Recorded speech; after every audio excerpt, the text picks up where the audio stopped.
Welcome to She Speaks by Atleta Filipina, our conversations with Filipina champions. We want to have candid conversations with our athletes on their struggles, wins, and secrets to excellence that will inspire everyone to push limits, rise stronger, and win their own battles in life. I'm Vigo, your host. And to introduce the guest for today's episode, Zara Carbonell is the COO of Manila Flag Football League and an athlete herself in the sport. Her whole life has been built around sports and fitness, and she makes it fun through Do What You Can Fitness. Outside sports, she was crowned Miss Tourism Worldwide in 2018 and is a host and published author of Lost You, Found Me. So welcome, Zara! Hi, good morning. Thank you so much for having me. Yes, good morning. So we like to start our day also with a very light and positive question, just like how we do it in the podcast then. So it's a surprise question. So other than sports, what is a hobby that refreshes you? Other than sports, I like reading a lot.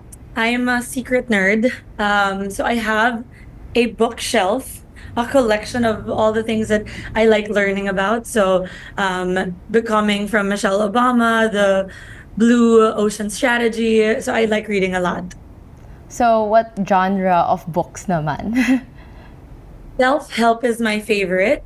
I like learning more about myself and the people and how they think. So yeah. Yeah, you are a great leader also. And we, of course, in this podcast, we want to learn from you naman this time.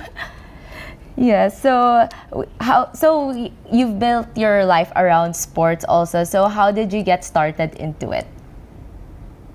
Sports in general. Yes, sports in general. So I grew up in a very athletic family. Almost everyone in my family has a sport, and it's turned into a sort of game that the moment you hit first grade, you have to have something. And funny pa kasi usually you can't repeat. So if my other brother is already in basketball, someone else is doing something. Other cousin is doing something. So I grew up playing football, soccer actually. So that was my first ever sport, and I got into it because my mom used to play club football in Sanlo. So she would take Wow. me to her practices with her, and I'd be like the kiddie plus one lang on the side. All the titas would teach me how to play, and then I fell in love with it when but I am a big introvert, so parang I officially played sports in school. I was already in upper grade school, parang intrams, ganyan.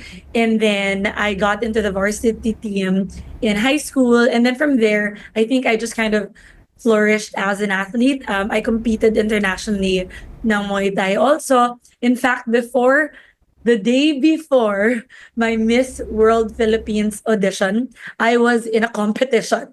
So funny pa because all the photos and during the audition, I had like massive bruises, puro concealer, and they were like, "What No. happened to you?" I made a joke pa in my Q&A. I was like, "You should see the other girl," but I made it through. Oh So my really, my whole gosh. life about sports, pretty fun. Ang galing naman. And I just love how when you started, you had a female role model, which is your mom also, right? Yeah. My mom actually, she's obviously a retired athlete, but she swam for the Philippine team in, oh my gosh, I don't even remember. I was born 1993, so I'm guessing 2-ish years before that. So yeah, so she's a big swimmer. That's how active she's always been. And so when she's had us, we were very much encouraged to play sports. So even after she stopped her swimming career, that's when she fell in love naman with club football. Wow. So there really is a future for sports, like no matter what our age and even life stage, because she became a mom and then she just went back into sports kaagad. So wow, that's great. And how did you know that your purpose was in sports?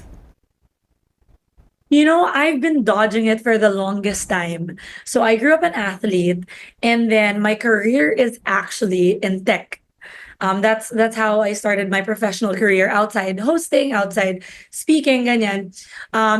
It's PR and marketing for tech startups, and I guess I kind of lost touch with the athlete in me for a good 5 years because I was so into um, growing as a professional and into the tech scene that I felt like I didn't have time to play sports. And in the Philippines, unless actually I can't think of spaces where former athletes in high school or college can just freely join into something and learn a new sport without it feeling awkward. Wala eh. Unlike with the boys, they have basketball, you have pickup games in every barangay, every village. For the girls, closest would be, and this was in the last 10 years, would be volleyball. And I think I did for a while, but I know how to play it. I was varsity also at a point, but it just didn't spark too much in me.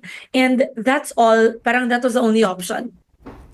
And so after work, parang I would try to go boxing again, lifestyle leisure, but there was no competition. And so when I fell into the flag football scene, I finally found something that reignited that fire in me to the point that pandemic, of course, it's a longer story, but I guess in a nutshell, in the pandemic, I was given a chance to quit my day job, build a company, and because right after that the pandemic, the company was doing relatively well already. I had the opportunity to explore my first love, which was sports, health, and fitness. And so I jumped into it. I decided that it was something that I've been holding out on for too long, and I don't think I would be able to sleep at night peacefully anymore if I didn't just give it a try. And so when MFL was built, Do What You Can Fitness was built, I felt so at home. I felt so excited to wake up every morning to build something for people that I love, build something around what I really was passionate about. And it's been such a great journey since. Wow, you have built so much also, like not only in sports, but also in yung tech side. And, like I think it helps for like entrepreneurs that they also get into sports to just release also. Like it's not easy talaga doing what you do, Zara. Grabe. So, salute ako sa'yo. And you also have an amazing story about how you got started in flag football. So can you share us the details of that? Sure. Yeah, no, so in 2019, I got introduced to flag football. I was literally just a stage girlfriend on the side. I was cheering for my now husband, Steve.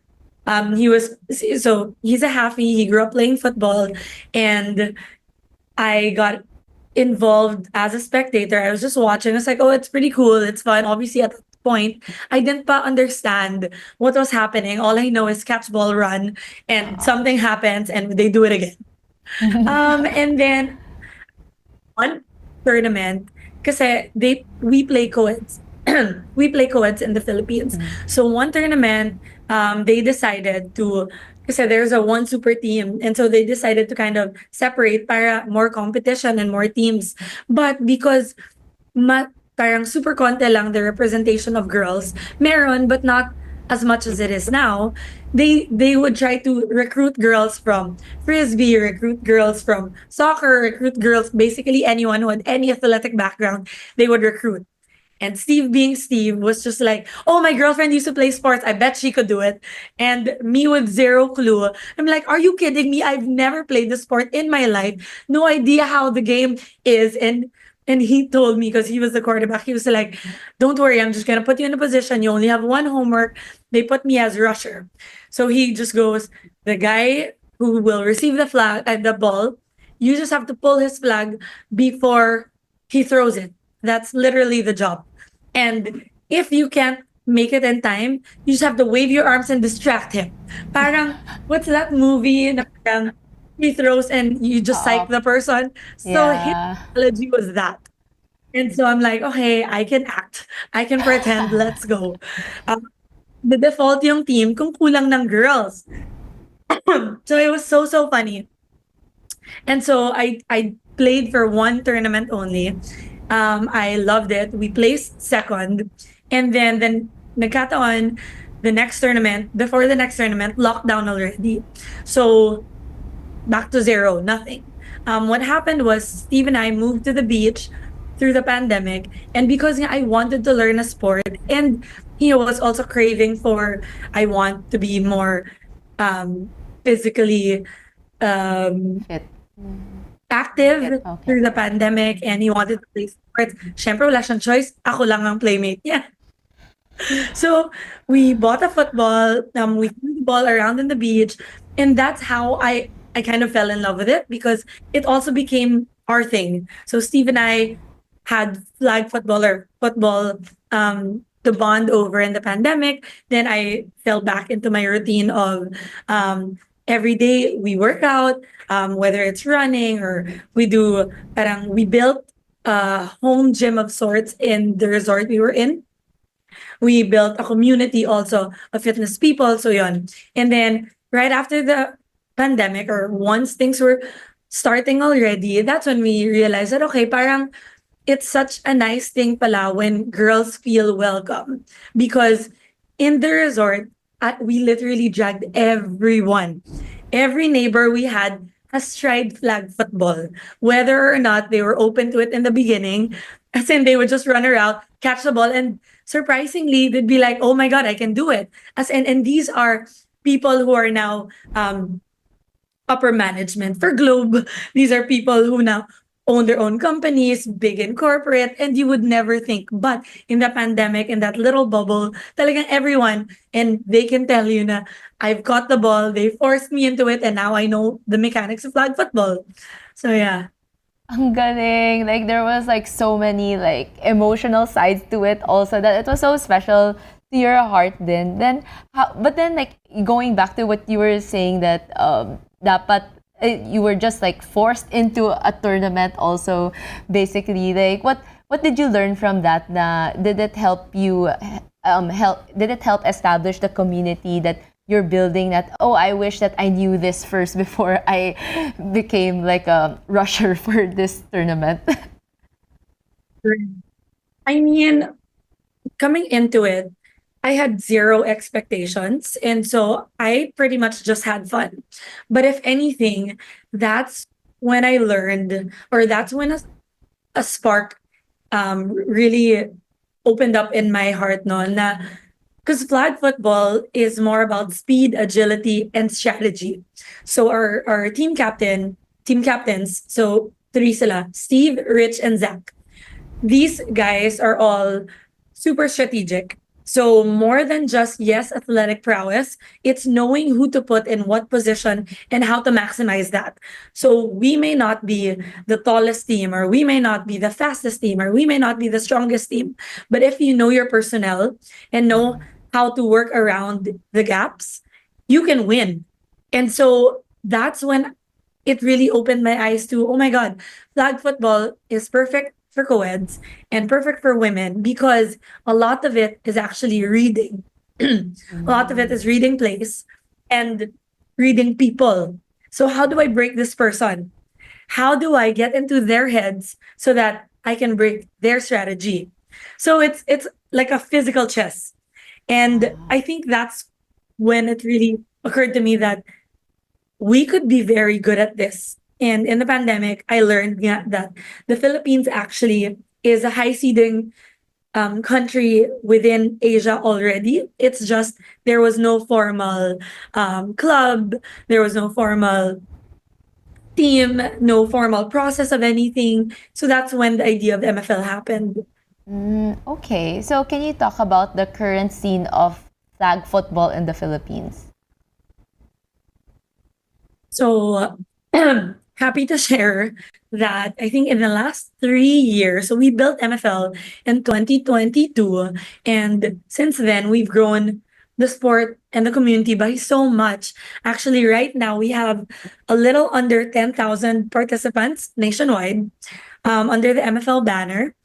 And now, compared to 2019, There are so many newbies who are more open to trying. Every day we get so many inquiries of, I'm a beginner. I used to be a football player. I used to be frisbee player.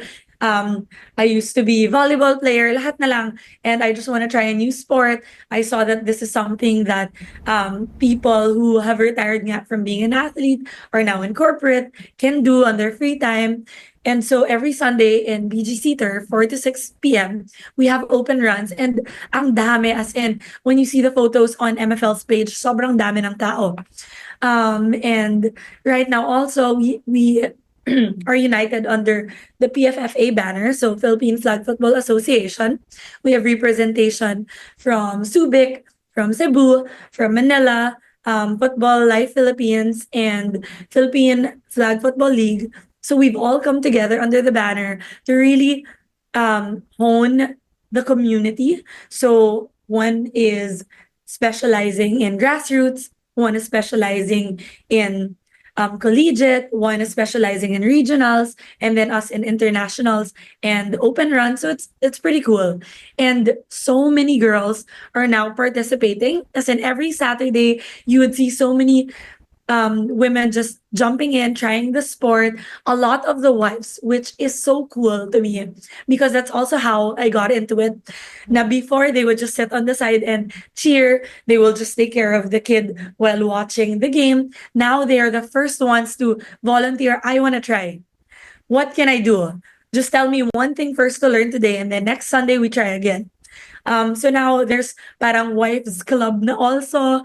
Obviously very informal, but it's pretty cool na you see the wives trying out on Sundays, learning how to catch, and now it's their bonding. So it's awesome. Oo, ang galing lang because even the kids, 'di ba? They could actually play flag football as a family. Is that a thing? Yeah.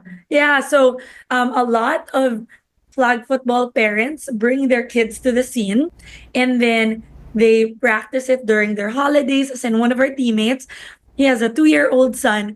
They're playing catch already in the pool, and he also just learned how to play a football, right? our co our co-founder Justine has a 1-year-old and a 3-year-old, and they both are acquainted to flag football already. In fact, the 3-year-old parang brought a football to school one day and said, "This is the sport I'm gonna play." And sila pa, "What is it? Rugby? What is it? Soccer?" And then iyayabang niya, "No, it's flag football." So it's amazing because especially in the higher level, we need kids to start learning about it if we want to groom them to be the next in line. So yeah.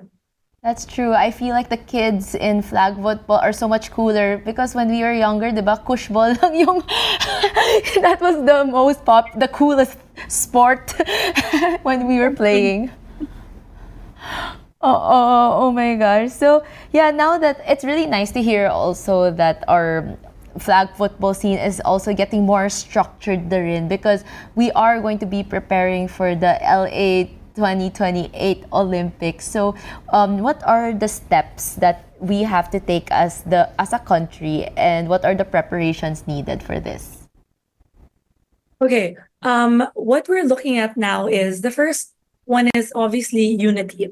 We're an archipelago, therefore, it's in Manila. It's one thing to get a pool of athletes, but the challenge is how do we get representation from Visayas and Mindanao because they have really awesome athletes.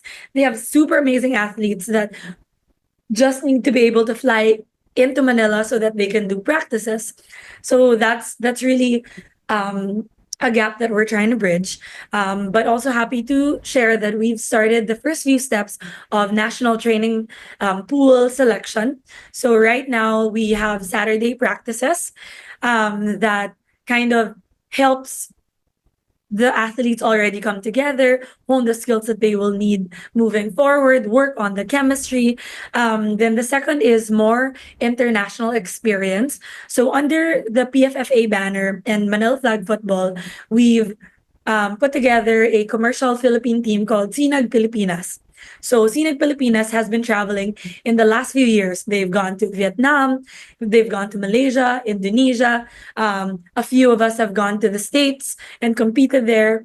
Taiwan, Singapore, and in fact, next month, wow, magme-May na.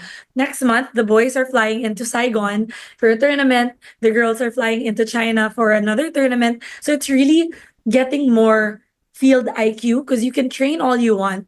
But if you don't expose yourself to higher level athleticism, higher level gameplay, parang wala rin siya. So I think that's the most important preparation that we can do is get ourselves exposed to more difficult opponents, especially those that we will be facing in the Worlds, in the Asia Oceania Cup. So, yeah. And is Sinag Philippines the official national team of the Philippines? Right now, we are working on having unofficial national team in the Philippines. As there are federation guidelines, there's POC, PSC, there are so many involved. But Sinag Pilipinas definitely is known internationally as Team Philippines. Right now, it's still commercial, but once documentation is underway, then it's another story. We have another Team Philippines called the Aguilas. So they were the ones naman who previously competed in Asia Oceania. I believe this was 2 years ago. And but I think that's the only competition they've played on. But yeah, there's really a lot of talent when it comes to flag football and international representation. We even have a Cebu team that goes international. So ang dami talaga. Ang lakas ng Philippines. It's just a matter of finding like the organizational process of collating and putting together the athletes so that we can all play for the same team. Yeah, and how are we doing naman in terms of results, performance internationally? Happy, very happy because at least with the Sinag Pilipinas team, the idea was initially it was just a club team of friends, handpicking top tier athletes from the country, mostly Metro Manila plus Cebu. And then from there, it became a bit more of an open selection club team process. And results have been great. In fact, I would say that in the last 4 years, 22, including this year, we've almost always been in top five. So most of our participation internationally have been podium finishes.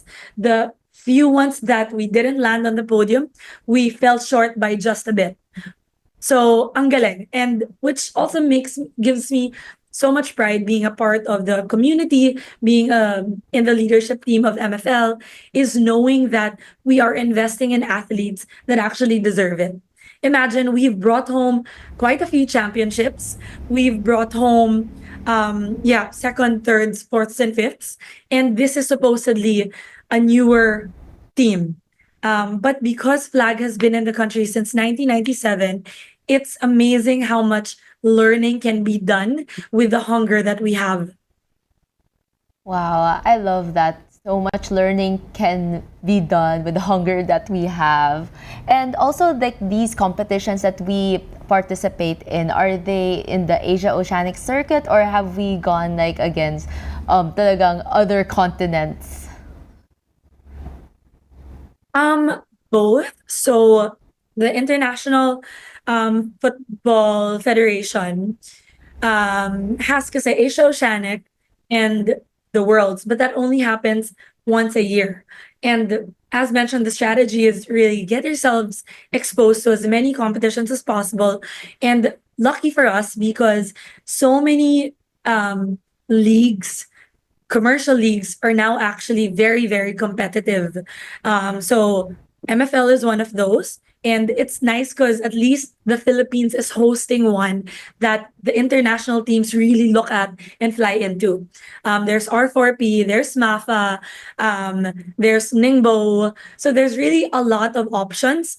And some of them co-ed, some of them all male, some of them all female, which gives everyone better perspective because you learn so much from the different formats as well. I see. So she speaks by Atleta Filipina is also about winning battles in life. So can you also share to us like a challenge that you overcame in flag football? Um, I think my biggest challenge has always been myself, and questioning whether or not I belong on the field, whether or not I started too late, whether or not I am doing enough, and being surrounded by a team of athletes that see your value, see your potential, and see how much work you actually put in on and off the field is very helpful. The Sinag Pilipinas team is more than just a flag football team. If anything, it's a group of people who actually believe in the vision of growing the sport, growing the community, and raising the Philippine flag on the international stage. And they do it with full heart. And I think that's the biggest factor in overcoming that hurdle of, yes, flag football in the Philippines has been here since 1997. And it's only since 2022 that we actually started putting together an actual process, club teams that are sustainable, getting support from the private sector, having a roadmap that is actually sought through. These are all new things for the flag football community. And of course, while the intentions are great, at the back of my head is always, can we do it? Is it really possible? Do I have enough in me to keep fighting for it? Will the people I'm fighting for recognize that effort? And Sinag Pilipinas, the team has always been very supportive. On in days that I doubt that I'm doing enough, they are the first people to say that this is the first time this has happened to the Philippines. We are funded to fly abroad. We are supported through our efforts. We put out a plan and we see that through with the support of an organization, and we have coaching staff that's actually there for us. We have PT, we have medical support. It's a first. So I owe a lot of it to them for reminding me also that we are not there yet, but we have come so far. And that is a lot. Like a lot has really happened in the last 3 years, and since 1997, that's like 28 years, no? Oo, pero ang galing lang, and I'm sure like what you have said will like speak to so many people who just want to start something and are just doubting themselves. Like me, an entrepreneur as well. Like it really spoke to me. So thank you for sharing, Zara. This season is made possible by Dove Philippines and Sing Life Philippines. If you like this video, please give us a thumbs up and hit that subscribe button and notification bell so you stay updated when we upload new videos. And now we go to Atleta Filipina Insider. So it's going behind the scenes of what a day in the life of a flag football athlete is like. So what does it look like for you? Parang POV. Ganon. Okay. You know, as much as we want now to get our athletes to a point where all they do is flag football, we're just not there yet. And so honestly, a lot of our athletes have to balance their 9 to 5s with the actual sport. And so they have, at least for me, my day would be ideally, depends on how tired I am. But Steve and I wake up at 6, either do a quick run or a quick gym session, and then I get ready for work. And then I do my 9 to 5 job, which is also in sports, but another story. I do my 9 to 5 job, and then I come home, and then I do a bit of like stretching and kind of winding down. And then some days, like on Wednesdays, we have practice at 8 p.m. So after your job, you come home, get your gym bag, freshen up a bit, and then head straight to the field. And then you do your practice run from 8 to 10 p.m. And then we have quick dinner and then come home and do it all over again tomorrow. Wow, it takes discipline, One no? day, you Discipline have to. talaga. That's what ano, how athletes are built also. Kita the dedication of flag football athletes because it's not handed, I mean, it's not handed to anyone, but we just have to work a little bit harder than everyone else, especially in the Philippines, because you have to be able to sustain your capacity to join international tournaments.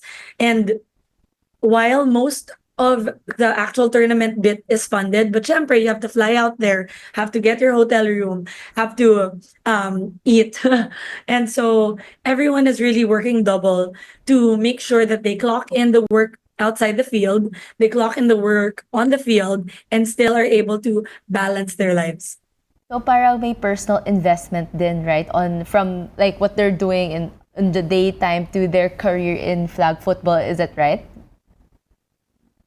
Yes. In fact, we have athletes who are a different, like, who are certified, let's say, engineers or nurses or dentists by profession, who are non-practicing so that they can get like a work remotely job to make sure that they're always in practice. So Wow. people just don't recognize the sacrifices our athletes actually make on the daily basis just to be there for the country, just to represent the sport. So yeah. Oh, that's nice. So could you also talk about the culture of flag football? And you've touched on it a little bit na about like the open plays, but how could more people get into the sport? Right. Okay. So I think the first basis would really just be to attend one open play, which is the MFL Unleashed, every Sundays in BGC Turf from 4 to 6 p.m. It's very beginner friendly, as in we have 14-year-olds, 16-year-olds, moms who are just trying to get back to themselves, girlfriends who just want to try it for the first time, or random people on Instagram who just saw MFL. So we have those. You can also already, if you have prior experience, MFL is very open to crossover athletes. So we have an upcoming tournament this June 14th to 15th in Clark. There's a free agency lineup. So if you don't have a team, you can just sign up and then we will delegate you to a team because all the club teams are always most open to recruiting new members. And I think that would be the easiest touch basis. Or just follow Manila Flag Football on Instagram so that you have a better idea on how the community is, where you want to start. Sometimes we have gym sessions also, and we have drills in pretty huge here in BGC. So yeah. Oh, nice. And now we go to the impact naman of flag football on women. So why is it important to make space for women in your sport?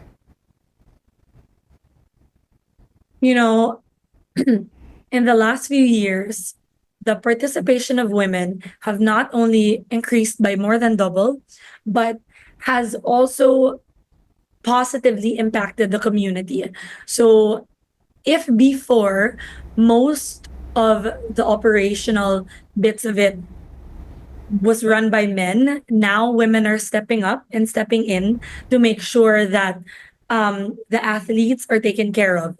So for example, in the teams, it's really the female co-captains who prepare training runs, who want to make sure that everyone attendance is a must. We have to go here, ganyan ganyan. Who give checklists of here are the things that we need for the team, the jerseys, the from hotel, visa, talagang they take care of everything because they want to make the athletes nga feel that you're taken care of here. That's the first one. No? The second one is since an influx of women has joined flag football, it has felt like a safer space for everyone. And I say that not just for other women, but for younger athletes, crossover athletes, for men who want to try a new sport, for men who are usually shy to begin again. The presence of women have been very encouraging, and I think that's creating a safe space for athletes to grow, for new people to try a new sport, are the most impactful bits of having women in there. The third is seeing younger girls join because they saw another girl do it. Especially in BGC, because we have so many girls practicing, we get so many walk-ins of teenagers, na girls just wanting to try. And I think that's so powerful because in the next, okay, LA 2028, we can still compete. But after that, what?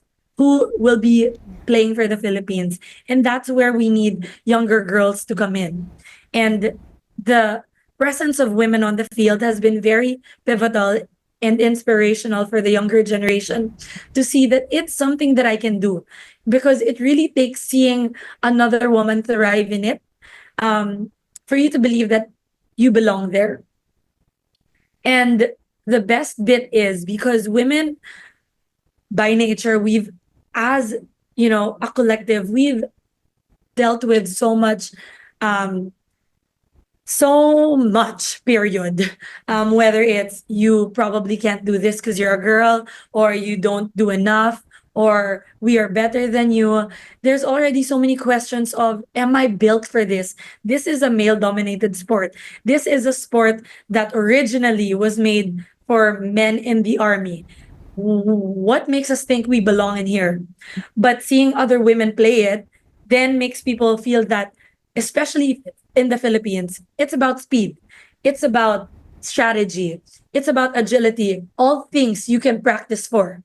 This is not about, I was born a physically fit athlete, because we get girls who are not your typical looking athletes that jump into flag football and thrive.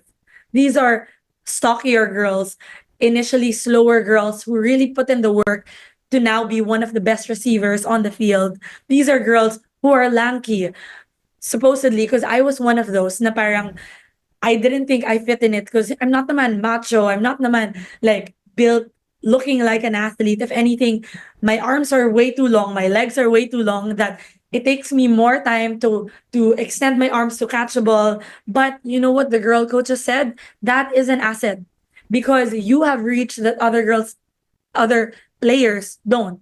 So instead of seeing your unorthodox practices as weaknesses, our team, our captains, our coaches see it as strengths. How do we use, let's say, your bigger legs? How do we use it as a strength? How do we use your longer arms as a strength? How do we use your youth as a strength? And that's something that really the girls in flag football have put to the table. And now everyone feels welcome because everyone feels like, I may not look like your typical athlete, but I have so much to bring to the table. I love it. You're not putting women into boxes that were like made by society, which is amazing. And as Atleta Filipina, that's what we also stand for. Like we want to build an abundant future for women in sports after just being told that we have no opportunities in sports. But you're here making Manila Flag Football just accessible and welcoming to women. And so you were talking about safe spaces also a while ago. So how do you keep that safe space? Um, we really take care of the culture that we set from top down. So from leadership, and even from the idea of what Manila Flag Football is, it's co-eds for a reason. And we've gotten so many requests asking that it should be all male, all female. It should be this and that. You should run it this way. But we choose to keep MFL co-eds because that's how people learn. That's how people are encouraged to participate in something new. That's how people are able to take care of each other. The social aspect of MFL being co-eds takes athletes outside of just being athletes to being human beings. in MFL, so one, it's co-eds. Two, even in our thrust, even in our athletes pledge. So before we start any tournament, we have an MFL athletes pledge. In the pledge, it ba- uh, vaguely put, it tells you that I will respect the person to my left or my right, regardless of the color of their jersey. I will return the flags of the people that I pull it from respectfully. I will not intentionally do harm to anyone, even if it causes me a touchdown. Because at the end of the day, the idea is we are going to be playing under one country and we can't be injuring each other for a tournament. And we shouldn't have that practice. We don't practice deliberately hurting our opponents. We don't practice deliberately causing harm to other people because some clubs do, some tournaments do. As in, it's part of their practice. We don't do that because we want to keep it safe. We give support by having medical access on site. We also give support by having physio access on site and discounted physio access off site. We celebrate the wins together as a community. After every tournament, MFL is known for their victory parties. It's where the whole community just comes together, regardless if you're the champion or the last seed, everyone is welcome. Everyone has freebies, and that's where the bond of the community gets stronger. You know, in 2019, when I joined that one tournament, obviously feathers were ruffled. People were very intense, as it is a very intense sport, and people who hit each other, whether by accident or not, on that tournament did not speak to each other for months. As in, they took it off the field. And most sports are like this. But in MFL, it's not the case. Yes, we want to win. Yes, in the next 60 minutes, 45 minutes, I will give it all I have. We are not friends at, like right now, but I will not go out of my way to hurt you. If I pull your flag, I will give it back to you. And the moment that last whistle is blown, we hug it out and we get a drink. Because at the end of the day, we are humans first. We are friends first. And so the social aspect of everyone celebrating each other's wins has been there. And us learning, even as club teams, us learning to be happy for other people's success is something that the community of MFL has embraced. Obviously, it did not happen overnight. But in the last 3 years, you see a team win, wala nang sour graping on the other side. If anything, it's, my gosh, that was an epic touchdown. I'm gonna get you back. Even if it's pa joke, it's very, yes, I'm an athlete. Yes, I'm competitive, but I am happy for you. You deserve that one because I really did my best to block it, but you powered through and you caught it. And that, I think, says a lot. And internationally, we have started trickling that same culture because Sinag Pilipinas, in our Philippine team trainings, we do the same. We even give a heads up because internationally they play rougher. So we give a heads up, okay, I'm going to be hitting a bit today just so you brace, just so your teammate can prepare for that impact.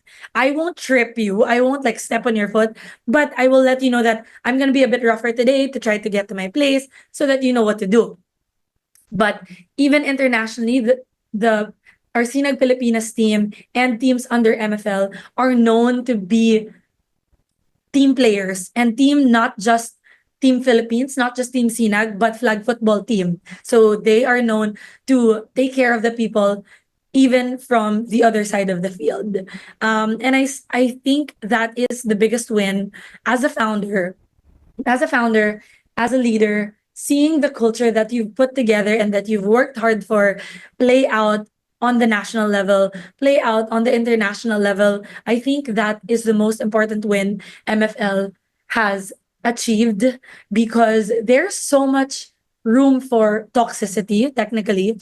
There's so much culture, back culture of just getting mad at someone on the field and not being happy for other people. But we chose to defy that.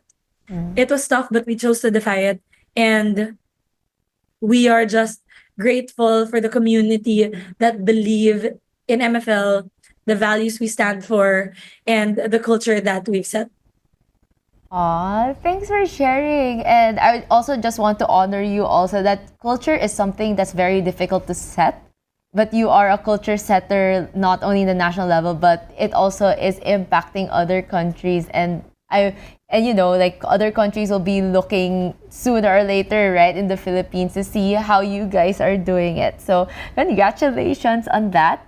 And now we move to the last segment. So it's called the Atleta Filipina Rapid Fire. So I'll be pulling out random questions for you to answer. So are you ready, Zara? Ready? Let's go. Let's go. Okay, the first one. Okay. Oh, big question. If you could change one thing about the sports system in the Philippines, what would it be? Perfect for you. My gosh.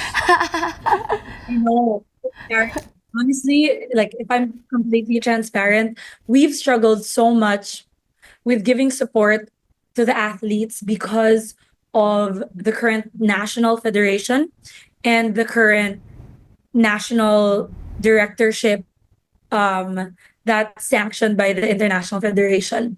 Without that, without that challenge, the Philippine flag football community will be can be fully supported, fully funded, can travel more and have more um, commercial opportunities, have more grassroots programs, and that's something that as much as we want to give is difficult because of documentation, because of current systems.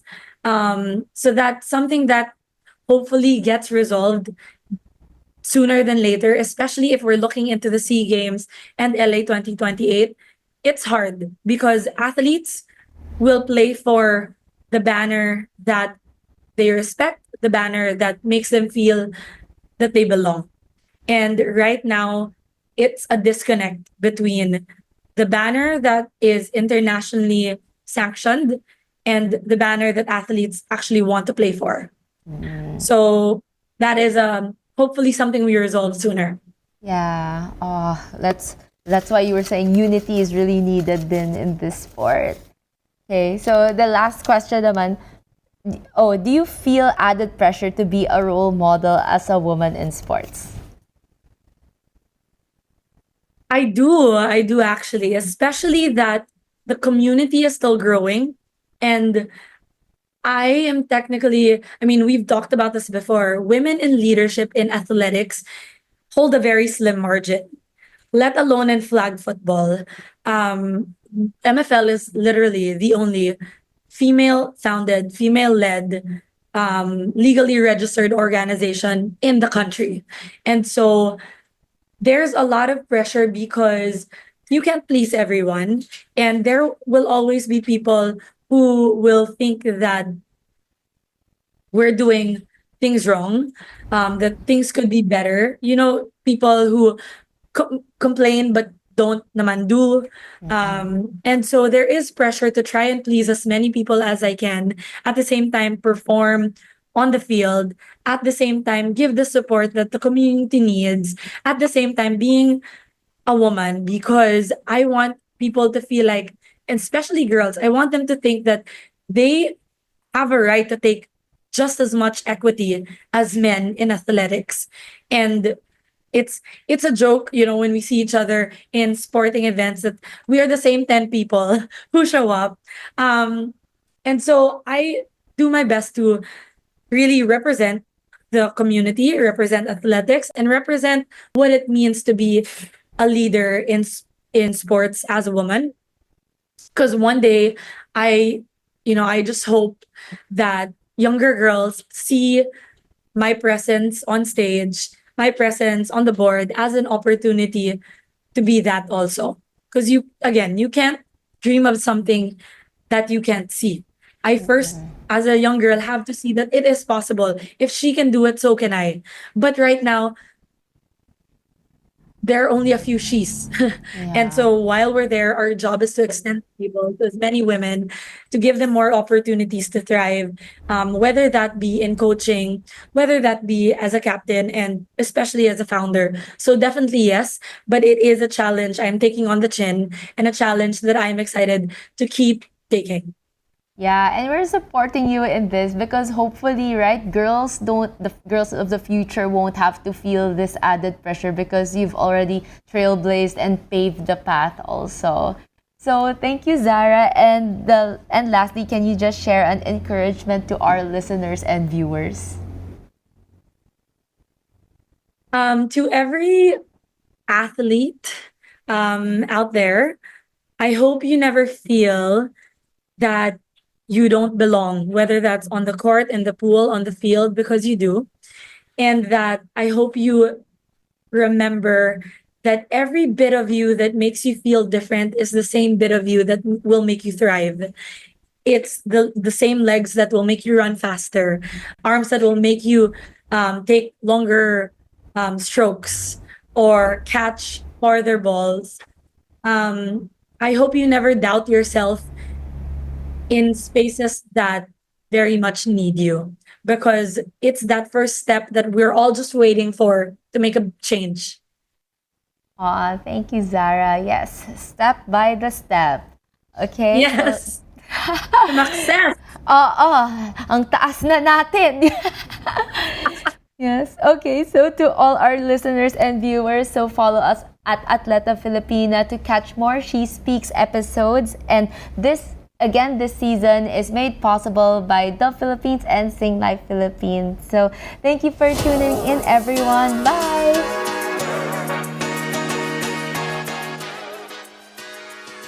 This season is made possible by the Philippines and Sing Life Philippines. If you like this video, please give us a thumbs up and hit that subscribe button and notification bell so you stay updated when we upload new videos.